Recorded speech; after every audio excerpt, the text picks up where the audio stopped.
projeto, né? E os irmãos estão convidados também para segundas-feiras, 19h30. O dia que quiserem participar, sejam muito bem-vindos. E nessa segunda-feira, a gente fez esse estudo, né, sobre o Bereshit, o fim desde o princípio. E tivemos a satisfação de ter o pastor Klaus participando desse estudo também, né? E daí ele gostou do estudo e pediu para a gente compartilhar com os irmãos esse estudo. Creio que vai ser uma bênção para todos, né? Então vamos começar. Então o texto básico que a gente vai ter aqui nesse estudo é Isaías 46, do 9 ao 10. E ele diz assim: Lembrai das coisas passadas da antiguidade, porque eu sou Deus e não há ninguém mais. Eu sou Deus e não há outro como eu, declarando o fim desde o princípio e, desde tempos antigos, as coisas que não estavam ainda feitas, dizendo: Meu conselho prevalecerá e farei toda a minha vontade. A gente lendo esse texto, a gente consegue entender que Deus ele quer declarar as coisas, né? Desde o princípio, desde o início, ele já está declarando o que vai acontecer no final, né? E a gente lendo o livro de Gênesis, a gente consegue entender que Gênesis ele é como se fosse um apocalipse, já no começo, né, da palavra. Porque em Gênesis, se a gente for analisar bem, a gente vê tudo o que está para acontecer já no livro de Gênesis, né? Inclusive, a gente vê a morte, a crucificação de Cristo já no livro de Gênesis, né? E também a gente pode ver aqui nesse texto de Isaías que ele fala o fim desde o princípio. E é essa palavra princípio que a gente vai estudar hoje. A gente consegue ver que em Gênesis, está escrito em Gênesis 1:1, em princípio, né? No princípio, Deus criou todas as coisas. Então, se a gente pegar essa palavra princípio e colocar ela no hebraico, que é a original, a palavra é Bereshit. E é sobre essa palavra que a gente vai falar hoje. Nós vamos ver que Deus ele tem muitas coisas a revelar através dessa palavra, né? Então vamos lá. Só aceitar uma irmã que chegou. Aí. A gente vai ver aqui, ó. Vocês estão vendo o quadro da esquerda e o quadro da direita? O quadro da esquerda ele é hebraico pictográfico. Então, antes da palavra da escrita, do hebraico escrito, eles se comunicavam através de símbolos. Então, a gente pode ver aqui, o primeiro é o Aleph, que é a primeira letra no hebraico. Ele tem um símbolo, parece um boizinho, né? Que representa boi, força ou líder. Então, quando eles queriam se comunicar não sendo falado em escrita, eles usavam esses símbolos para deixar a mensagem. A gente pode ver lá no Egito, lá que tem os hieróglifos, esqueci o nome, que é hieróglifos, né? Que tinham aquelas... Hieróglifos. Isso, que tinha aqueles desenhos, né? Que era a maneira que eles deixavam para se comunicar na maneira escrita, antes de vir a letra em si, né? E a gente vê que no hebraico também tinha isso. E agora a gente vai descobrir, através desse paleo-hebraico, que Deus tem muitas coisas a revelar através dessa língua, que eu acredito que é a própria língua de Deus que ele deixou para nós, que ele tem coisas incultas dentro dessa palavra que vão trazer mensagens muito reveladoras para nós, né? Então vocês podem ver ali o hebraico pitográfico e o hebraico atual, né? Vamos para o próximo quadro. Por exemplo, a gente tem aqui a palavra Abba. O significado disso é pai. E nós temos aqui, em cima, o hebraico atual, né? E que lê-se da direita para a esquerda. E embaixo nós temos o símbolo de cada letra. Vamos voltar no quadro anterior para vocês entenderem melhor. Ó, no quadro anterior tem o Aleph, aqui no atual. Estão conseguindo enxergar? E aqui no outro quadro nós temos como que ele era desenhado aqui, o que significava. Então, é boi, força ou líder. E assim a gente vai fazer com as outras palavras para a gente descobrir o que tem por trás desses símbolos, né? Vamos lá. Aqui. Então, a palavra Abba, que significa pai, em hebraico atual e em hebraico pitográfico, né? No paleohebraico. Então, a gente vê o símbolo e consegue ver o significado da palavra. Então, símbolo, boi, força ou líder, né? O Aleph. E o Bet tem esse símbolo, parece um caracolzinho meio quadrado, né? Que significa casa ou tenda. Então, agora nós juntamos os dois significados para formar qual o significado do que ele queria dizer, né? A gente vê aqui, ó, líder da casa. Então, quem que é um pai? O pai é um líder da casa, certo? Aí, até aí todo mundo está entendendo? Se tiver dúvida, pode falar que eu retorno. Porque a gente tem que entender isso para a gente conseguir entender o resto da mensagem. A gente tem aqui também o símbolo, a outra palavra, né, que é what, em hebraico, que significa sinal. Vejam que interessante. Começa da direita para a esquerda. Temos um Aleph, um Vav e um Tav, certo? No pitográfico aqui no palehebraico, os símbolos do Aleph, que a gente já viu ali, que é o boi, né? Força ou líder. O Vav é o símbolo do prego, prego, gancho ou adicionar. E o Tav é marca, sinal ou pacto. Agora, juntando tudo isso, o que a gente tem? Líder pregado na cruz. Estão conseguindo entender? É o sinal. Qual que é o sinal de Cristo? Não é a cruz? Né? Então, o líder pregado na cruz. Vamos para o próximo. Por exemplo, Deus, né? Que é o YHWH, que significa Deus. Temos o Yod, Re, Vav, Re. Veja que interessante o desenho dele no palehebraico. O Yod, que significa braço, mão ou trabalhar. O Re, que significa ver ou revelar. E o Vav, que significa prego, gancho ou adicionar. Agora, juntando tudo isso, tem o Re também, né? E o Re, né, que é o mesmo símbolo, né? Que é ver ou revelar. Vemos aqui, a mão no prego revela. O que revela? A crucificação. Vejam o símbolo aqui do Re. Não parece que tem alguém pregado numa cruz? Conseguem ver que interessante?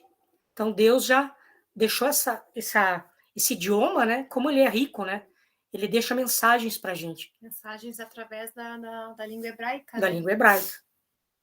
Vamos para o próximo agora. Satanás, que é o adversário. O símbolo dele é um Shin, um Tet e um Nun. O Shin representa a palavra cesta, cobra, serpente ou rodear. O Tet, comer, consumir, destruir. E o Nun, semente, peixe, atividade ou vida. Juntando tudo, serpente que destrói a vida. Veja quanta mensagem tem nessa palavra no palehebraico. Satanás. Quem que é a serpente, a antiga serpente? Quem que rodeia? Estão vendo quanta riqueza que tem? Quem que quer destruir? A semente. Não é verdade? Então a gente consegue captar várias mensagens através disso, né?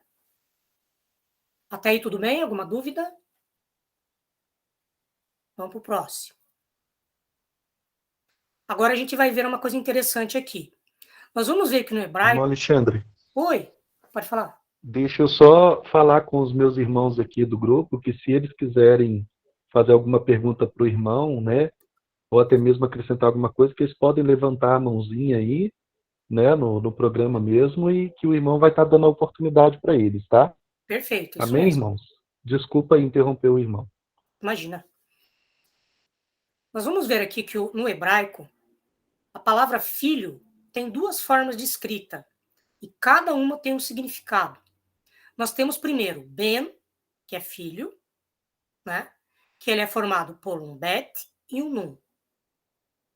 A gente vê aqui que o Bet, ele tem esse símbolo de casa ou tenda, e Nun, ele tem o significado de semente, peixe, atividade ou vida.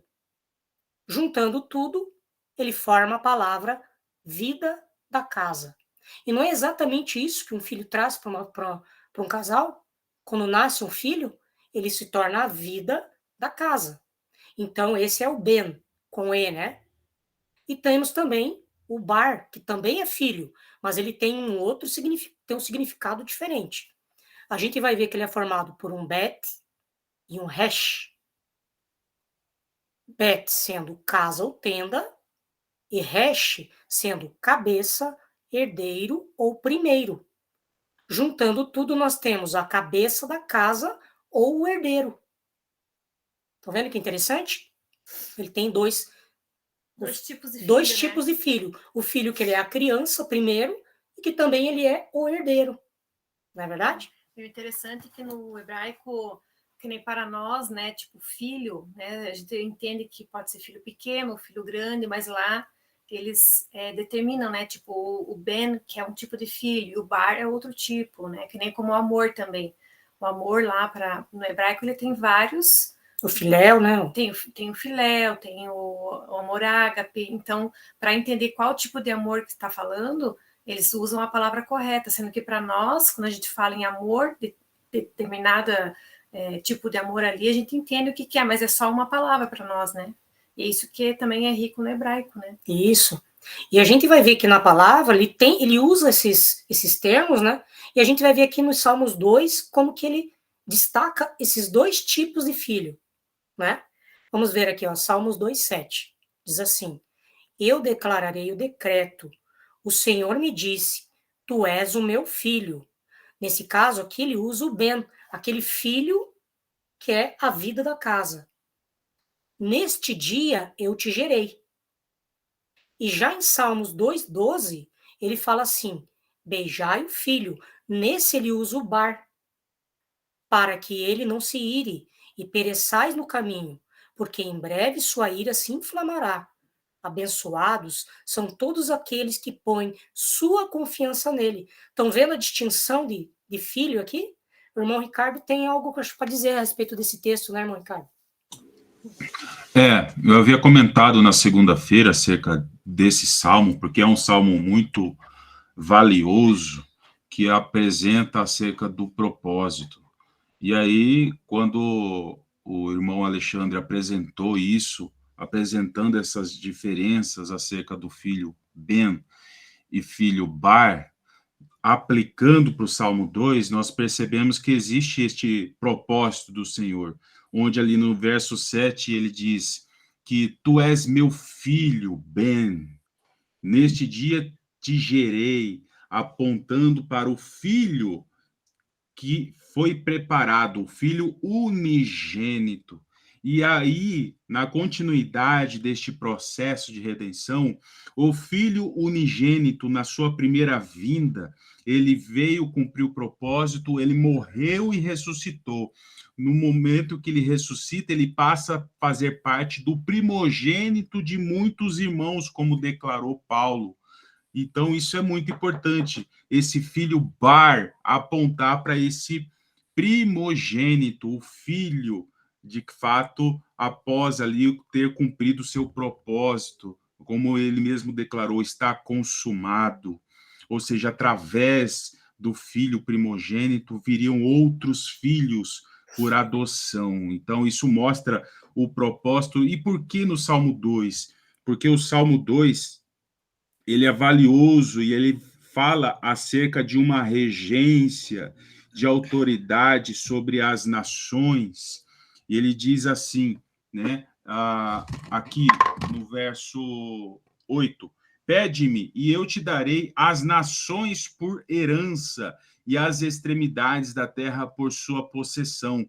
E olha que interessante o verso 9, com vara de ferro as regerás e as despedaçarás como um vaso de oleiro.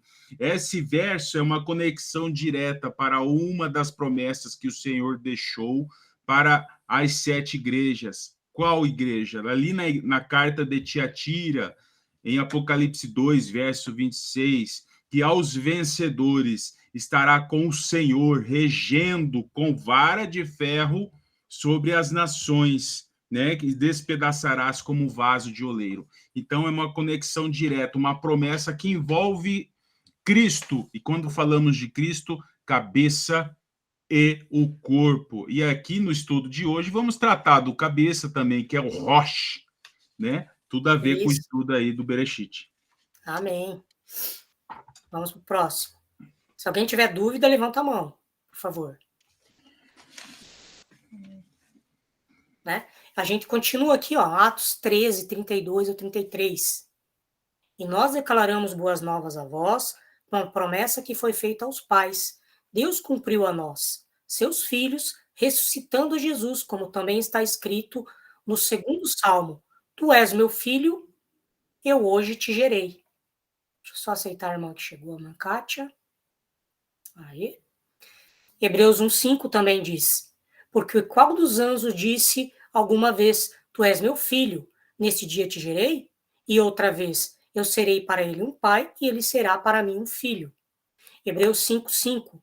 Assim também Cristo não se glorificou a si mesmo, para se tornar o sumo sacerdote, mas o fez aquele que lhe disse, tu és meu filho, hoje eu te gerei. Mostrando também essa parte, né, que Jesus ele foi gerado, ele não foi criado, né? Isso é para destacar que ele foi gerado, né? Vamos para o próximo texto aqui.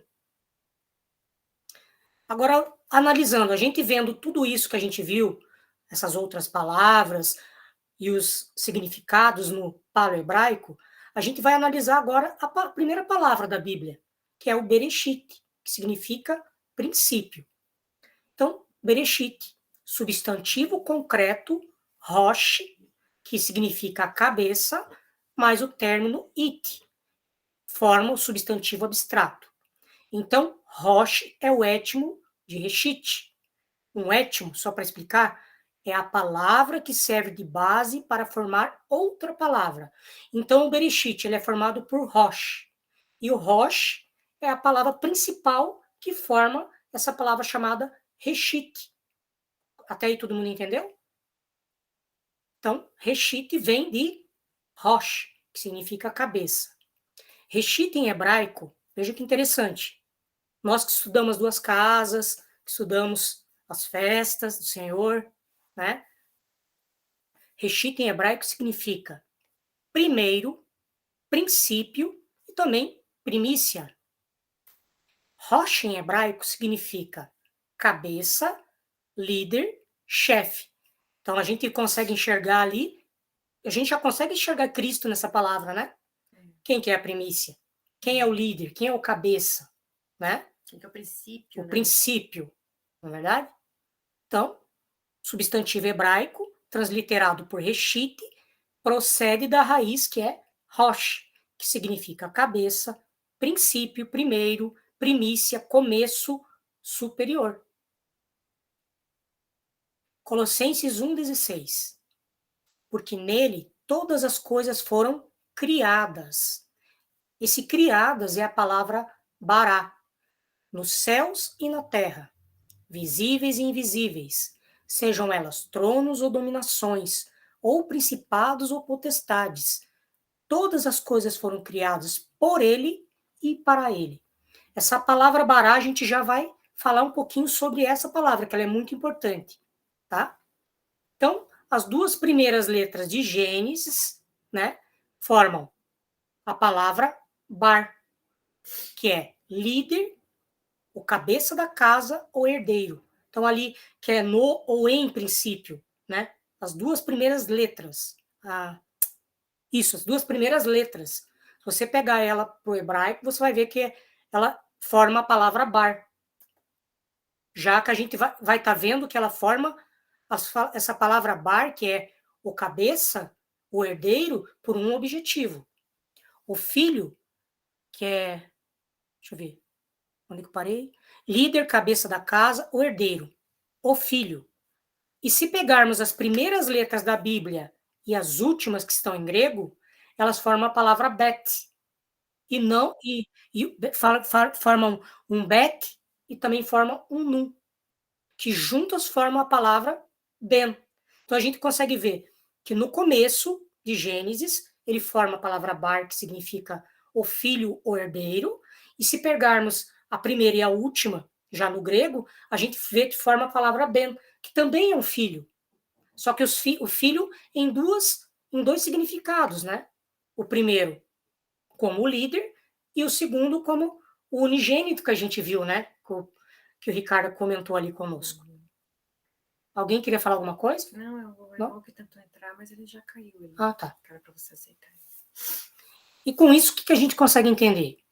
Que o filho, ele é o Aleph, ele também é o Tav. Ele é o princípio, ele é o fim.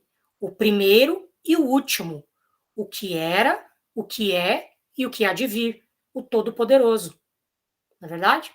A gente vê aqui em Colossenses 1,16, não é verdade? Que tudo foi criado para ele, né? E através dele, né? A irmã queria falar, a irmã Eliane. O irmão Marcos Miguel falou que está pedindo para entrar. Deixa eu ver aqui. Ele não está aparecendo. Será que ele consegue chamar de novo? Não está aparecendo para mim aqui. Acho que ele tem que tentar mais uma vez para aparecer. Vamos esperar um pouquinho, então.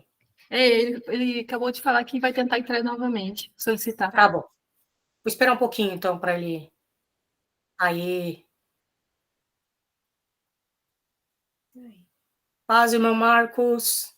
Deus abençoe. Bem-vindo. Ele caiu de novo. Caiu. Mas qualquer coisa que ele pedir, deve ser a conexão dele, eu acho, né? Uhum. Então vamos lá. Não pulou nenhum? Não. Aqui. Então a gente vai ver aqui a primeira frase da Bíblia, né? Que é: no princípio criou Deus os céus e a terra. Certo? Sempre lembrando que o hebraico ele começa da direita para a esquerda, tá? Então é essa palavra aqui em amarelo, essa primeira aqui, ó. Bereshit. Bereshit, isso mesmo. Bara Elohim et hashamayim ve'et haaretz. Isso. Não tem essa fluência. Então, o verbo hebraico, né, transliterado por bará, que é aquela palavra que está lá em Colossenses, vamos voltar lá. Isso aqui, ó, bará, que está escrito: todas as coisas foram criadas, certo? A palavra em hebraico é bará. Essa palavra é muito importante. Vamos lá. Transliterado por bará, significa criar do nada, trazer do nada à existência, preencher algo. Quem que é a única pessoa, né, digamos assim, capaz de criar algo do nada?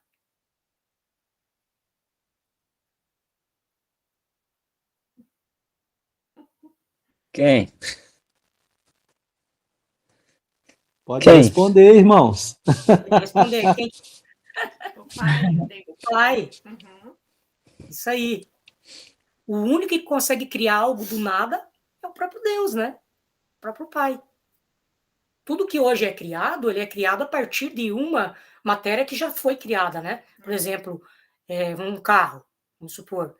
Ele é com ferro, é com plástico, mas aquela matéria-prima do plástico, do ferro, já existe. Daí ela é transformada em algo, né? Transformado, ele não é esse criado, né? O único que cria através do nada é o próprio Deus, né? Somente ele. Por isso que essa palavra bará, ela só pode ser usada para Deus, para esse tipo de criação, né? Então é só para Deus, né? Somente para Deus. Para ele. Exclusiva dele. Então, Gênesis 1:1, no princípio, pode ser usado no princípio ou em princípio, também está correto. Criou Deus o céu e a terra, né? E ele é o cabeça, ele é o roche, ele é o princípio, ele é o reshit. E tudo foi criado nele, por ele e para ele. João 1, do 1 ao 5, diz assim. Vocês vão ver que é a mesma palavra. Foi usada em Isaías, foi usada em Gênesis, e agora a gente vai ver aqui em João. No princípio, Reshit era a palavra. E a palavra estava com Deus, e a palavra era Deus. Ele estava no princípio, que é o Reshit, com Deus. E todas as coisas foram feitas por ele, e sem ele nada do que foi feito se fez. Nele estava a vida, e a vida era a luz dos homens. E a luz brilha nas trevas, e as trevas não o compreenderam. Então, quem que é o princípio? Quem que é o Reshit? É o Cristo. Quem que é o cabeça, de onde deriva essa palavra Reshit? Quem que é o Rosh, que é a palavra, né, que deriva? É Cristo ou em Cristo. Então, Bereshit pode ser traduzido como primícia, ou seja, Cristo é a primícia. Tá aí tudo bem? Que é no princípio, né? Que é no princípio. Então, tudo ali já no início da palavra, já está Cristo ali, né? Ele está incutido dentro dessa palavra já. Então, Deus já estava querendo revelar algo para nós já no início já, né? Então, no princípio criou Deus os céus e a terra. Agora a gente vai ver essa palavrinha, que é um et, né? Que é, deixa eu ver, a primeira, segunda, terceira, essa quarta aqui que está em vermelho. A gente vai ver que esse et, ele é uma partícula não traduzida. Ele é formado por um aleph e também é formado por um tav. Veja que interessante, que também pode significar o alfa e o ômega, princípio e fim. Então ele liga tudo ali, né? Ele é o final de Bereshit, é aquela mesma letra, e também ele liga o restante, né? Apocalipse, eu não sei se o irmão Ricardo tinha algo para falar disso daí, você comentou no outro estudo? Do et? Acho que era bom para os irmãos. Amém. Eu havia comentado acerca dessa palavrinha do Aleph e Tav, apontando para o princípio e para o fim, o primeiro e o último. E quem se identifica como o primeiro e último? Na igreja de Esmirna, o próprio Senhor Jesus.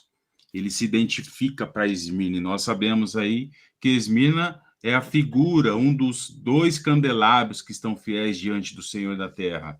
Uma das 2 testemunhas.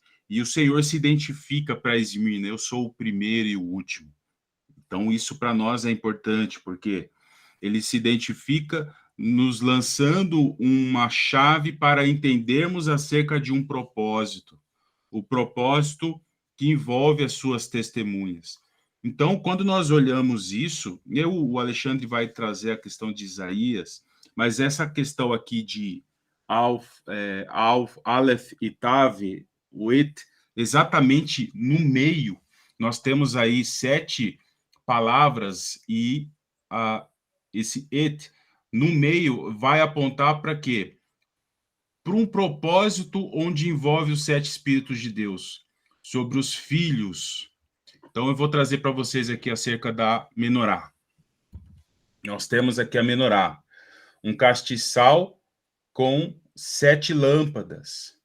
E a quarta haste é a haste que dá a sustentação de toda a menorá. Todo o castiçal, ela está sustentada nesta haste central.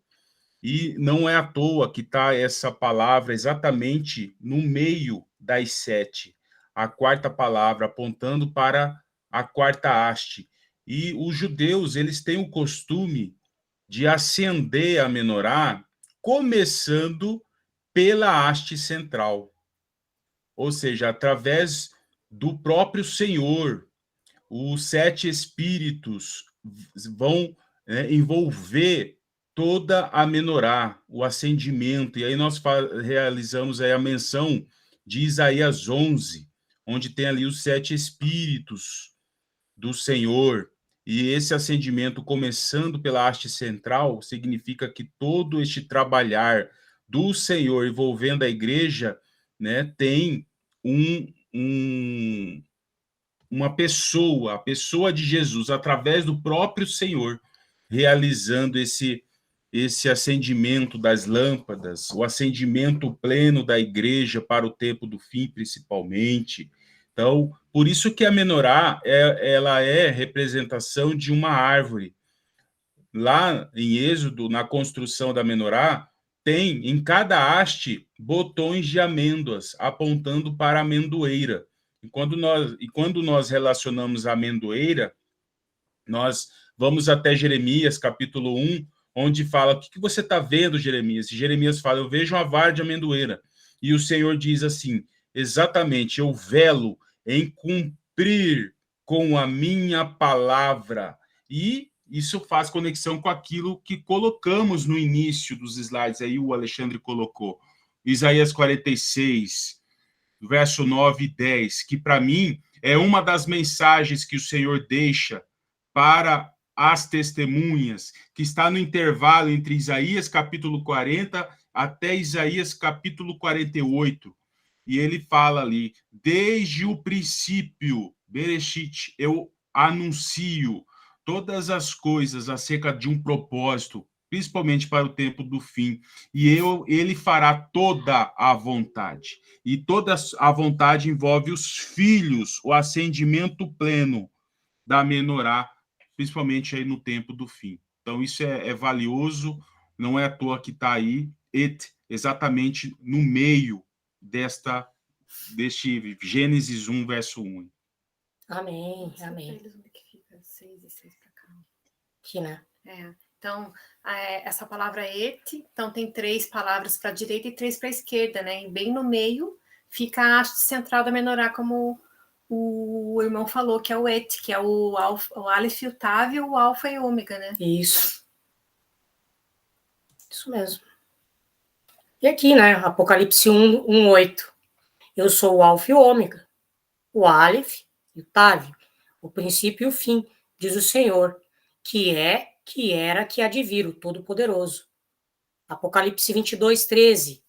Eu sou o Alfa e Ômega, o Aleph e o Tav, o princípio e o fim, o primeiro e o último. Então, em princípio, ou em Cristo, Deus criou o Aleph e o Tav, o céu e a terra, né? E se você pegar agora essa palavra né? Tá aqui que é o Aleph e o Tav. Símbolo, o boizinho e a cruz. Qual o significado? Olhando lá para o palhebraico, líder na cruz. Tá vendo aqui já, né? No início já está mostrando a crucificação, né? O Aleph e o Tav significa exatamente isso. E aqui no princípio, o Bereshit, né? Agora, se nós pegarmos todas as letras, colocarmos os símbolos do palhebraico, o que a gente consegue formar? Vamos lá.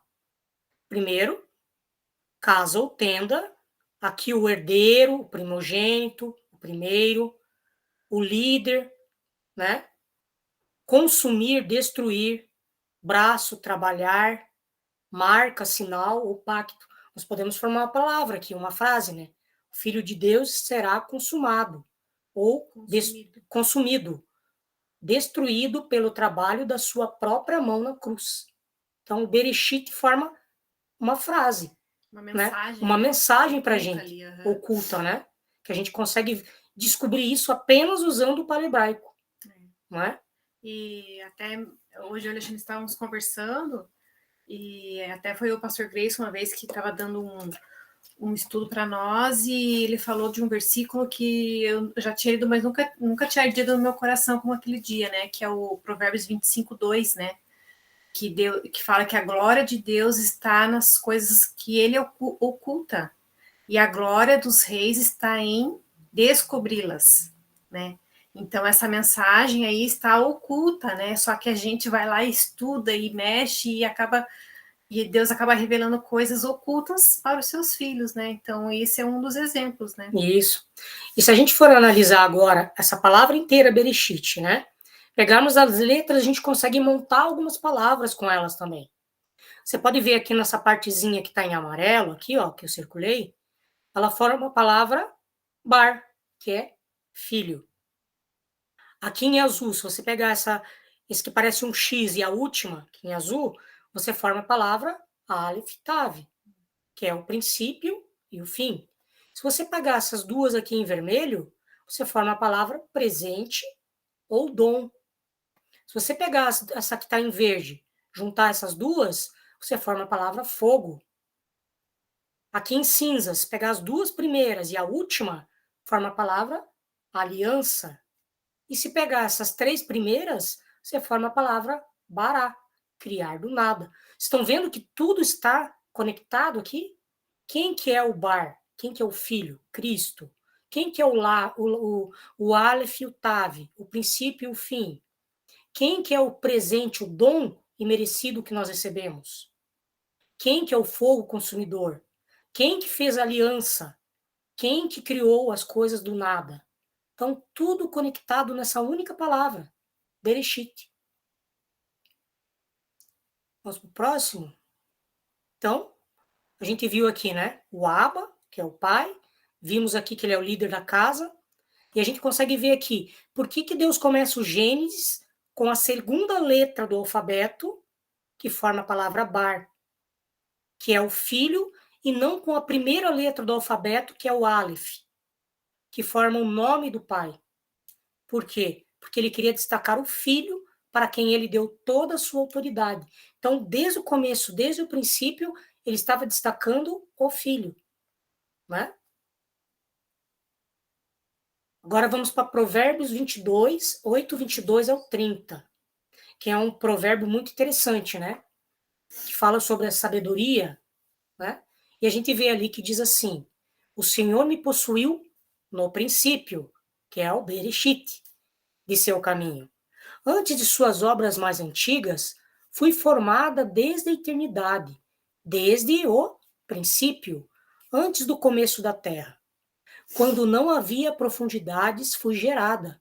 Quando não havia fontes abundantes de água. Antes que os montes fossem estabelecidos, antes das colunas eu fui gerada. Enquanto ainda ele não havia feito a terra, nem os campos, nem o princípio do pó do mundo. Eu estava lá quando ele preparou os céus, quando ele traçou o círculo sobre a face do abismo, quando ele estabeleceu as nuvens acima, quando fortificou as fontes do abismo, quando ele assinalou ao mar o seu decreto, para que as águas não ultrapassassem o seu mandamento, quando ele determinou os fundamentos da terra. Então estava junto a ele, como criando com ele. Eu era diariamente o seu deleite, regozijando-me sempre diante dele. Lindo esse provérbio, né? Está falando sobre a criação, e aqui a gente consegue entender que é a sabedoria. E é para que a gente descubra quem é a sabedoria. 1 Coríntios 1, 24. Mas, para os que são chamados tanto judeus como gregos, Cristo é o poder de Deus e a sabedoria de Deus. Então, quem que estava desde a fundação do mundo, criando tudo? O próprio Cristo. Eu não sei se é o pastor Klaus ou o Ricardo que tinha algo a falar sobre esse livro de provérbios aí, que também é muito interessante, para conectar com tudo isso que a gente está falando. Aquilo que eu havia comentado segunda-feira, acerca de Isaías 11, que eu comentei aqui também com os irmãos, né? Eu vou até ler aqui para vocês, Isaías 11. Interessante Isaías, sempre mencionar Isaías, né? O profeta messiânico. Então, mencionando acerca do filho, acerca de Jesus. E aqui Isaías 11 diz: porque brotará um rebento do tronco de Jessé, das suas raízes um renovo frutificará, e repousará sobre ele o Espírito do Senhor, espírito de sabedoria, entendimento, conselho, fortaleza, conhecimento e temor do Senhor. Se nós olharmos esses 10 espíritos, 7 espíritos, né, nós vamos verificar que estes 7 espíritos, essas 7 menções, se encontram aí em Provérbios 8. E aí, né, faz toda a relação aí das características desta plenitude que envolve o Filho. E aí o pastor Klaus, eu lembro que o pastor Klaus comentou que desde o Provérbios, desde o princípio, vem demonstrando acerca do propósito, né, envolvendo o Filho aí. O pastor Klaus vai saber explicar melhor que eu aí. Amém. Ah, aleluia. Então, é porque a gente vê a história de Cristo, né? Da juventude de Cristo sendo contada para nós entre as linhas de Provérbios, do capítulo 1 até o capítulo 9, né? Então, a gente vê a manifestação dos 7 espíritos de Deus descendo sobre a vida dele. Por quê? Porque ele resistiu, ele resistiu às tentações e foi fiel. Tanto é que quando ele foi batizado ali, inclusive hoje eu estava meditando sobre isso, ele recebeu a plenitude de Deus através dos 7 espíritos que desceu sobre a vida dele. E o primeiro foi o Espírito do Senhor. Mas por quê? Porque ele foi vitorioso, né? E a gente vê aí nesse provérbio 8 a própria sabedoria dando a ele as orientações, né? E falando, né? A sabedoria, né? É claro que a gente sabe que é a pessoa de Cristo ali, mas olhando para ele, desenvolvendo como criança, né, até a sua fase adulta, é a sabedoria dando a ele a instrução para que ele não se desviasse do propósito para o qual ele tinha sido enviado, né? Porque Cristo não foi tentado, não sofreu as tentações apenas quando ele foi enviado para o deserto, logo após de receber a plenitude do Espírito após o batismo. Ele, desde pequeno, ele foi sendo provado, foi sendo testado, e ele não se desviou do propósito, né? E a gente vê isso aí na vida dele aí, nesses 9 capítulos de Provérbios. Foi isso que a Amém. gente acrescentou no dia da nossa reunião aí. Amém. Exatamente, muito bem. Sempre vai agregando mais coisas para a gente, né? A gente vê como a palavra ela é viva, né? Irmão Ricardo. Rapaz, me deu um insight aqui. Dá para voltar um pouco. Isso te fez lembrar? Isso me fez lembrar. Dá para voltar ali no Gênesis 1:1, em hebraico ali? Onde está o it? Aí. Aqui? Isso. Então, Bereshit bara Elohim et Hashamayim ve'et haaretz. Não sou tão fluente igual o irmão, mas dá para entender mais ou menos tantas coisas só nesse verso que nós precisamos realmente meditar dia e noite, né? Porque existem mensagens do Senhor, como mesmo você disse aí, tesouros escondidos, que aos eleitos eles são capazes de encontrar. Eu sempre faço essa menção e, de fato, existe um propósito para isso. E aqui, nessa passagem das 3 últimas palavras, perceba que tem um Aleph e um Tav ali, junto com o Vav, por isso Ve'et. Ve'et. Então, o que eu percebo aí? Que Hashamayim, eu não sei se é assim que se fala, É Hashamayim. Hashamayim, Ve'et, Haaretz. Ou seja, entre céus e a terra, nós temos também um et, acompanhado do Vav. Então, fica Ve'et. O que eu, meditando aqui, agora eu percebo? Que existe um propósito envolvendo os céus e a terra. E essa conexão dos céus e a terra, neste processo, neste propósito, envolve aquele que é alfa e ômega, aquele que é Aleph e Tav, aquele que é o princípio e o fim, onde ele teria que se submeter ao processo da cruz. Por isso, o Vav, junto com Et, e Vav aí significa o quê? Prego. Este que é o princípio e o fim, se submeteu a ser pregado na cruz, para que ocorresse o quê? Um trabalhar de restauração dos céus e da terra, um processo que envolve novos céus e nova terra, através daquele que é um princípio e o fim. Então, Tem um texto lá em Efésios que fala disso aí, né? Deixa eu ver se eu acho aí. Pode ir falando aí. legal, glória a Deus.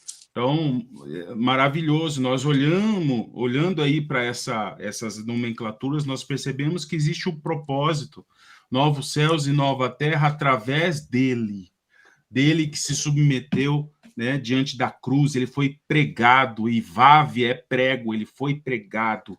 Isso aponta para o propósito. E na oração do Pai Nosso a gente encontra isso: seja feita a tua vontade, assim na terra como no céu.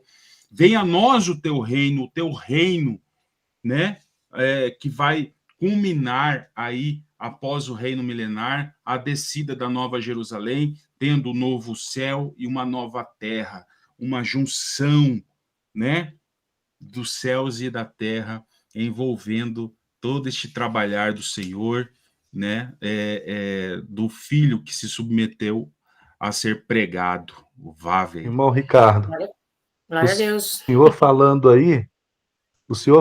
aí, a gente ainda nem chegou na parte das testemunhas. Mas o senhor já falando aí, já vem logo no nosso coração, na nossa mente aqui. Céus e terra já como testemunha de toda a obra que Deus havia de realizar. E Exato. Cristo, ao ser crucificado, ele fica suspenso na cruz, no alto, mas a cruz ligando ele na terra. Olha Exatamente. só. Aleluia. Glória a a Deus. O texto de Efésios é Efésios 1, 9 e 10. Ele nos revelou o mistério da sua vontade, segundo o seu propósito que ele apresentou em Cristo, de fazer convergir nele, na dispensação da plenitude dos tempos, todas as coisas, tanto as do céu como as da terra. Glória a Amém. Deus. Paulo, né, o mestre. Amém. Você tá vendo aí, irmão Alexandre? Sempre Amém. tem acréscimo, né? Sempre tem. A gente comentou isso. Aleluia. A gente comentou Oi? isso na segunda, que esse estudo a gente já fez umas 3 ou 4 vezes. Só que toda vez que a gente faz o estudo, vem mais acréscimo. A gente fez segunda, olha quanto acréscimo já veio nesse estudo de hoje. Né? Aleluia. Então, isso é maravilhoso. Qual que é mesmo? Efésios 1? Isso? 9 e 10. Efésios capítulo 1, versículos 9 e 10. Amém. Muito bem, vamos para o próximo aqui, então. Agora chegamos em Isaías 40, 10 ao 13. Diz assim: Eis que o Senhor Deus virá com forte mão e seu braço governará por ele. Eis que seu galardão está com ele e a sua obra o precede. Ele alimentará o seu rebanho como um pastor. Ele ajuntará os cordeiros com seu braço e os carregará em seu colo e conduzirá gentilmente aquelas que estão com cria. Quem tem medido as águas na concha da sua mão e repartido o céu em porções com a palma da mão, e incluído o pó da terra em uma medida e pesado os montes e as colinas em balanças? Quem tem dirigido o Espírito do Senhor? Ou, sendo com seu conselheiro, o tem ensinado? Que rico esse texto, né? E a gente conecta ele também com Isaías 48, 12. Escuta-me, ó Jacó e Israel, a quem chamei. Eu o sou. Eu sou o primeiro, o Aleph, também sou o último, o Tav. E daí o irmão Ricardo, acho que tem algo sobre esse texto, né, irmão? Exatamente. Importante nós termos isso, eu comentei anteriormente ali de maneira sucinta, mas quando o Senhor se identifica para Esmirna, eu sou o primeiro e o último, ele está mostrando assim, olha só, vocês que são eleitos como testemunhas, que se posicionam como testemunhas, prestem atenção da maneira como eu identifico com vocês. Eu sou o primeiro e o último. Isso serve para nós, meditação. Pegarmos essa expressão que está lá em Esmirna e encontrarmos onde que ele se identifica nas Escrituras como sendo o primeiro e o último. E aí nós encontramos estas mensagens maravilhosas que está em Isaías, e novamente a gente vai para Isaías, profeta messiânico, no intervalo dos capítulos 40 até o 48. E aí nós encontramos que no capítulo 40 é uma mensagem tão valiosa, porque ele começa falando assim: voz do que clama no deserto, preparai o caminho do Senhor. Olha, Esmirna, você tem uma missão, preparai o caminho do Senhor. Algo que envolve o ministério de Elias, mas que foi depositado em João Batista, mas que o Elias também virá, como o próprio Jesus, o primeiro e o último, declarou aos seus discípulos: Elias virá e restaurará todas as coisas. Que restauração é essa? No qual nós temos aí percebido, nós temos um senso de urgência de restaurar o evangelho genuíno do reino, essa mensagem poderosa de transformação de vidas, de restauração de lares, de restauração de toda a criação, porque através da palavra foram feitas todas as coisas. Então, isso tem que ser restaurado. E os filhos desta última geração vão apregoar essa palavra de vivificar, de restauração de todas as coisas. E a criação geme, aguardando a manifestação dos filhos que hão de anunciar essa palavra libertadora. Então, começa aí, Isaías 40, preparai o caminho do Senhor, de anunciar a palavra, de profetizar, de tocar trombetas. É a missão dada às testemunhas. E avançando nos próximos capítulos, ele mesmo, o Senhor, declara aqui, Isaías 41, quem operou e fez isto, chamando as gerações desde o princípio? Eu, o Senhor, o primeiro, e com os últimos, eu mesmo. Isaías 41, verso 4. E aqui ele fala assim, eu sou o primeiro. E com os últimos, ou seja, com essa geração que vai receber a unção profética do Elias que há de vir, também com eles, eu mesmo. E ele fala assim, porque tu, ó Israel, servo meu, tu, Jacó, a quem elegi, descendência de Abraão, meu amigo, porque eu, o Senhor teu Deus, te tomo pela mão direita, é a mão direita que o Senhor, a destra do Senhor, como a gente encontra nas Escrituras, a destra do Senhor que faz, né, perecer os inimigos, cair por terra a ação de todo inimigo, mas de conduzir os vencedores nessa trajetória. Não temas, eu te ajudo. E aí ele encerra ali, nos últimos versos de Isaías 41, quem anunciou isto desde o princípio? Olha só, novamente, desde o princípio, para que possamos saber, e desde antes, para que digamos, justo é, porém, não há quem anuncie, nem tampouco quem manifeste, nem tampouco quem ouça as vossas palavras. Eu sou o que primeiro direi a Sião. Sião aponta para os filhos, descendentes como estrelas do céu, né? Eis que ali estão, e a Jerusalém darei um anunciador de boas novas. E aí continua, no capítulo 42 fala, aqui eis o meu servo, o meu eleito. E no capítulo 43, mensagem linda, anunciando as testemunhas, né? Eu sou o seu Deus, Santo de Israel. No verso 9, todas as nações se congreguem e os povos se reúnam. Quem diante deles pode anunciar isto e fazer-vos ouvir as coisas antigas? Apresentem as suas testemunhas, para que se justifique, se ouça e diga, verdade é. Essa palavra é amém. E ele também se identifica para as igrejas. Eu sou o amém. E aí ele diz assim, vós sois as minhas testemunhas. Ele está apresentando o propósito no tempo do fim acerca disso, anunciando as obras do Senhor no tempo do fim. E aqui no capítulo 43 é tão lindo, porque ele diz de um cuidado do Senhor para o seu povo que estará posicionado neste tempo. Eu sou o Senhor, vosso santo, o Criador de Israel, vosso rei. Assim diz o Senhor, que preparou no mar um caminho e nas águas impetuosas uma vereda, que fez sair o carro, o cavalo, o exército da sua força. Não vos lembrei das coisas passadas, nem considereis as antigas. Eis que faço uma coisa nova, apontando para as coisas novas do Senhor no tempo do fim. Vocês não percebem? Eis que porém um caminho no deserto, rios no ermo, falando de um cuidado do Senhor no deserto. Então, fala de algo maravilhoso. E aí nós chegamos até Isaías 44, que ele também diz assim no verso 6, eu sou o primeiro e eu sou o último. Fora de mim não há Deus. E fala de uma ação do Senhor contra a Babilônia, envolvendo essa grande Babilônia que as duas testemunhas vão enfrentar nesses últimos dias. E aí nós chegamos até Isaías 48. São muitas mensagens do Senhor de orientação aos servos, os profetas que se posicionam no tempo do fim. Amém. Amém. Glória a Deus. E me fez lembrar novamente Isaías capítulo 43, que é quando o Senhor pega e dá mais uma lembrança, né, para as suas testemunhas que estarão aqui no tempo do fim, de que ele seria com eles, né? Quando passares pelas águas, não te afogarás, quando pelos rios não te submergirão, quando pelo fogo não te queimará, nem a chama arderá em vós, né?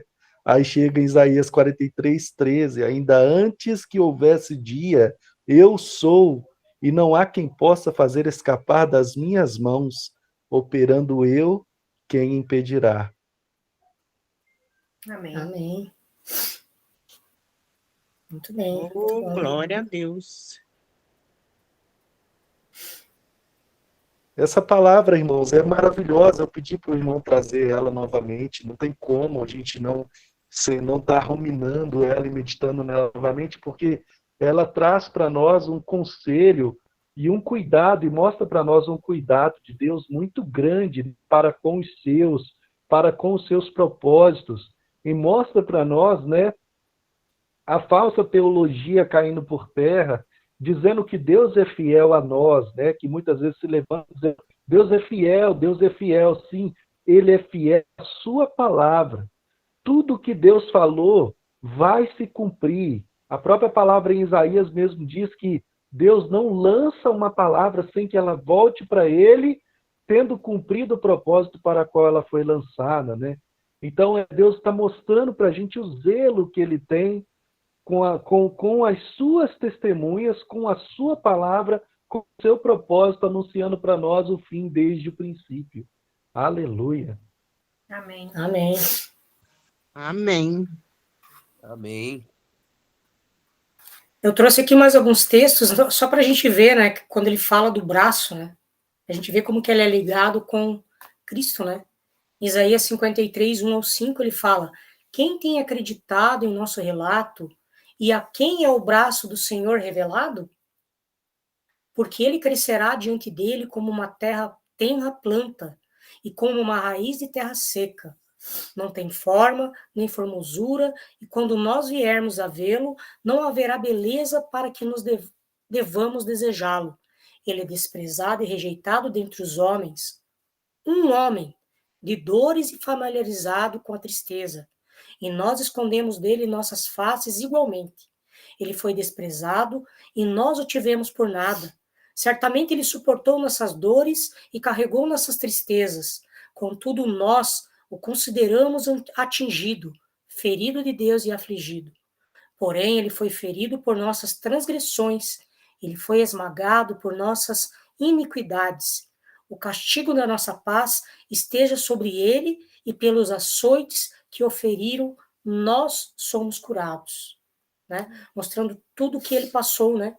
E também revelando que ele é o braço revelado. Em João 12, 37 e 38. Mas apesar de ter feito tantos milagres diante deles, não criam nele. E para que se cumprisse a palavra do profeta Isaías, que a gente leu. Senhor, quem tem acreditado em nosso relato e a quem foi revelado o braço do Senhor? Também Isaías 51, 9 a 10. Desperta, desperta, ganha força, ó braço do Senhor. Desperta nos dias antigos, nas gerações dos tempos antigos. Não és tu aquele que cortou Raabe e feriu o monstro marinho? Não és tu aquele que tem secado o mar, as águas do grande abismo, que tem feito das profundezas do mar? Eu acho que eu cortei aqui embaixo, vou ver se consigo ver. deixa eu ver aqui. Eu consigo diminuir.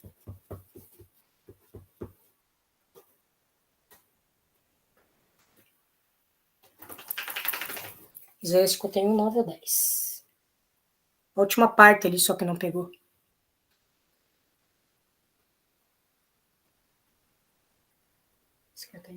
Uhum. 9 e 10. 10, né? É que eu leio aqui? Pode ler, irmão.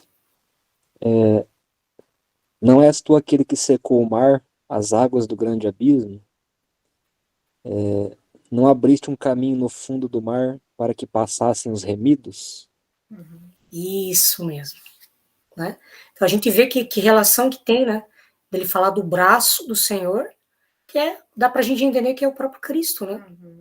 Então quem que abriu o mar? Isso traz muita coisa pra gente, né? Primeira coisa que nós precisamos entender e ficar claro é que muita gente não entende isso.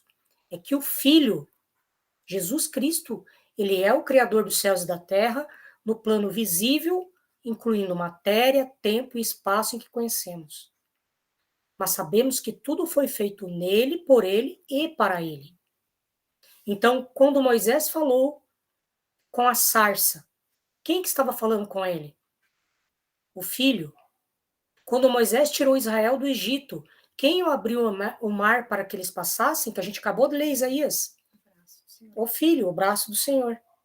Em Êxodo capítulo 19 e 20, Deus fala com a própria voz e muitos dos anciões de Israel, as 12 tribos, viram a Deus e todos ouviram a Deus. Quem eles viram e ouviram? Foi o Filho. Quando Deus dá os 10 mandamentos no Monte Sinai e se casa com o povo em aliança, quem se casou com o povo? O Filho. Lucas 13, 34. Jerusalém, Jerusalém, que mata os profetas e apedreja os que te foram enviados. Quantas vezes eu quis reunir os teus filhos como a galinha reúne seus pintinhos debaixo das suas asas, mas vós não o aceitaste. Quem está falando aqui? Jesus, ele fala, eu reuni os filhos. Então, a gente vendo, eu quis reunir os filhos. Então, a gente vê que toda vez que se manifesta, é o próprio Filho que está se manifestando. Ó, João 1,18. Deus nunca foi visto por alguém. O Filho unigênito que está no seio do Pai, este o revelou. Então, quando Deus foi revelado, ele foi revelado através do Filho, né, de Cristo. João 5,37. E o Pai que me enviou, ele mesmo testificou de mim. Vós nunca ouviste a sua voz, nem vistes o seu parecer. Então, todas as vezes, aqui é a prova do próprio Cristo dizendo que todas as vezes que Deus foi revelado, que ele foi ouvido ou que ele foi visto, eles viram quem? O próprio Filho viram o Pai através do Filho. Né? Isso tudo no Antigo Testamento, né? Aqui já é o Novo, né? O isso. Novo confirmando isso no Antigo, né? Tá falando que todas as que ele se manifestava era Cristo, né? Então, se Cristo está no princípio, ele está no princípio e no fim, ele está no meio também, está em toda essa trajetória, né? Até o fim. Para a gente concluir aqui, já estamos terminando, né? Concluir com qual texto? Isaías 46, 9 ao 10. Lembrai das coisas passadas, da antiguidade, porque eu sou Deus e não há ninguém mais. Eu sou Deus e não há outro como eu, declarando o fim desde o princípio, Bereshit, e desde os tempos antigos, as coisas que não estavam ainda feitas, dizendo, o meu conselho prevalecerá e farei toda a minha vontade. Então, o Filho é o Alfa e o Tav, o princípio e o fim, é o Deus, o Todo-Poderoso, né? E como já foi citado aqui hoje, Provérbios 25, 2. A glória de Deus está nas coisas encobertas, mas a honra dos reis está em descobri-las. Então, que privilégio que Deus está nos dando, de nós fazermos parte desses reis, né? Reis e sacerdotes, porque ele nos deu o privilégio de descobrirmos as coisas que estavam encobertas, né? Então, glória a Deus por isso, né? Ricardo? Gostaria de complementar aí mencionando o Salmo de Asaf, né, que profetizou aí acerca deste mistério tão maravilhoso, daquilo que o Senhor deixou encoberto para que os eleitos alcançassem, desvendassem e apregoassem. Né? Salmo 78. Escutai, povo meu, a minha lei, prestai ouvidos às palavras da minha boca. Abrirei os lábios em parábolas e publicarei enigmas dos tempos antigos, ou seja, desde o princípio, o que ouvimos e aprendemos, o que nos contaram nossos pais. Não encobriremos a seus filhos, contaremos à vindoura geração os louvores do Senhor e o seu poder e as maravilhas que ele fez. Ele estabeleceu um testemunho em Jacó e instituiu uma lei em Israel e ordenou a nossos pais que o transmitissem a seus filhos, a fim de que a nova geração os conhecesse, filhos que ainda hão de nascer, se levantassem e, por sua vez, os referissem aos seus descendentes, para que pusessem em Deus a sua confiança e não se esquecessem dos feitos de Deus, mas lhe observassem os mandamentos.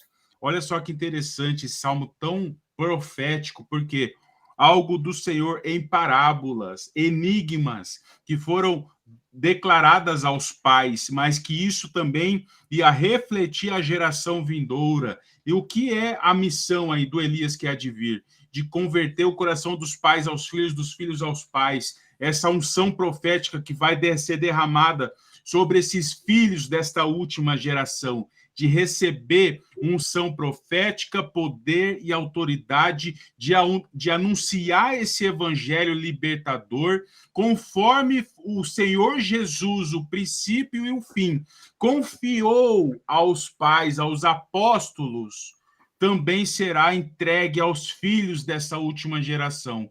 Então, esse salmo muito profético, envolvendo esses enigmas da antiguidade, mensagens que o Senhor deixou nas entrelinhas, como nós estudamos aqui em Bereshit, né, que o Senhor deixou ali nas entrelinhas da sua palavra, que aos eleitos eles são capazes de encontrar, discernir, de descodificar e de anunciar os feitos do Senhor, principalmente para o tempo do fim. Amém. Amém. Amém. Amém. Bom. Glória a Deus. Qual que foi esse salmo que o irmão leu mesmo aí, para eu poder anotar aqui? Salmo 78. Salmo 78, amém. Glória a Deus. O Alexandre aí vai mandar esse estudo aí no grupo para nós, por favor. Ah, é? Isso aí tem que ser xerocado, guardado assim, estudado mais ainda. Amém. Amém.